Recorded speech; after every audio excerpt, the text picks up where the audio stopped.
ॾिसो यार कारूंजर जो कुझु ई कोन आहे। हाणे तव्हां वटि कहिड़ो जवाब जेको तव्हां रोकणु चाहियो था ॿुधायो। मस्जिदूं दरगाहूं अच्छा उहो टुटो उहो हाणे तव्हां वटि कहिड़ो जवाब जेको तव्हां रोकणु चाहियो था ॿुधायो। साईं मज़हब कार्ड खेॾियो अथनि मंदिरूं हाणे तव्हां वटि कहिड़ो जवाब जेको तव्हां रोकणु चाहियो था ॿुधायो। सिंध में कारूंजर जी कटाईअ जे मामले ते हुकूमत ऐं अवाम विच में शुरूअ खां तकरार हली रहियो आहे। हुकूमत मादनियात कढी ख़ुशहालीअ जा ख्वाब ॾेखारे थी त अवाम सख़्तु रद्द अमल ॾींदे इहो चई रहियो आहे त कारूंजर जबल सकाफ़ती विरसो आहे जंहिंसां हथ चिरांद खे बर्दाश्त न कयो वेंदो। हिन मामले में मादनियात वारो वज़ीर हमेशा अॻभरो रहंदो आहे ऐं सख़्तु अवामी रद्द अमल जे बावजूदि माइनिंग ते ज़ोर ॾींदो रहे थो।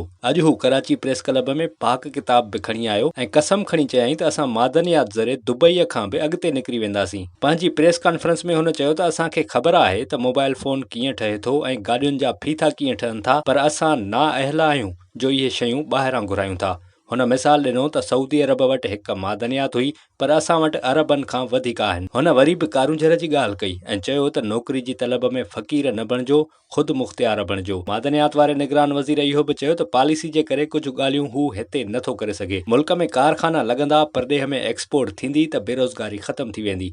ख़ुदा बख़्श मरी वटि मादनियात बि हुयूं ऐं स्क्रीन ते नक्शा ऐं तस्वीरूं ॾेखारे दलील बि ॾेई रहियो हो त फलाणी मादनियात सां फलाणी शइ ठहे थी पर असां नथा ठाहियूं। मादनियात वारे वज़ीर अणसिधी रीत कारूंजर जो दिफ़ा कंदड़ सिंध वासियुनि खे बेवकूफ़ करार ॾींदे चयो त खेनि इहो शऊर नाहे जो हू असांखे माइनिंग करणु ॾियनि ऐं फैक्ट्रियूं लॻाइणु ॾियनि।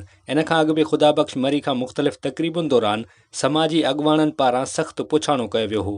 अवामी आवाज़ सां ॻाल्हाईंदे हुन वाज़िह कयो त मूं चयो आहे त मंदिरनि ऐं वाइल्ड लाइफ खे हथु न विझंदासीं, पोइ रोकण जो जवाज़ कहिड़ो आहे। ॾिसे हुकूमत खे इहा खपे अगरि माज़ी में जेका ग़लतियूं थियनि उहो माज़ियूं पंहिंजी ग़लतियूं ठीकु करे हाणे कम अज़ कम हिन सेक्टर ते तवजह ॾे।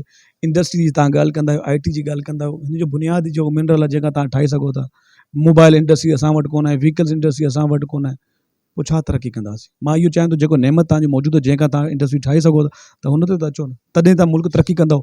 IMF खां लोन वठी त तव्हां तरक़ी न कंदव।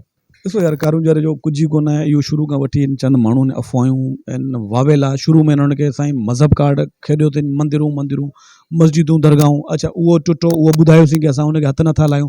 पोइ अची विया डैमनि ते, मूं चयो डैम खे बि हथु नथो लाहियां। पोइ अची विया वाइल्ड लाइफ ते सेंचुरी ते, मूं चयो हुनखे बि हथु नथो लाहियां। हाणे तव्हां वटि कहिड़ो जवाब जेको तव्हां रोकणु चाहियो था ॿुधायो।